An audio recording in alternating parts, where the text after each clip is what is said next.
Welcome!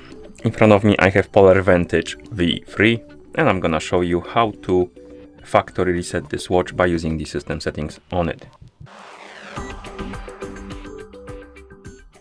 First we need to wake up the screen on our watch, and you can do it by pressing any of the buttons.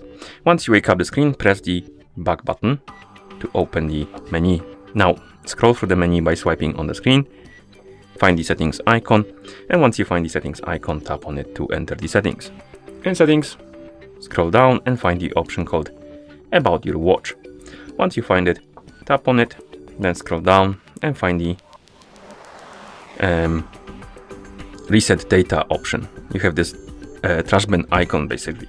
Tap on this trash bin icon, then confirm by pressing the middle button right here, and now wait until the resetting process is complete. One thing I forgot to mention is that if you want to factory reset your watch, make sure that the battery level on it is at least above 20 or 30%, because if the battery dies during the resetting process, it might damage your watch. Okay, and after the resetting process is complete, you will see the list of languages on the screen, and that's how you factory reset this watch by using the system settings on it. Thank you for watching. If you found this video helpful, please consider subscribing to our channel and leaving a like on the video.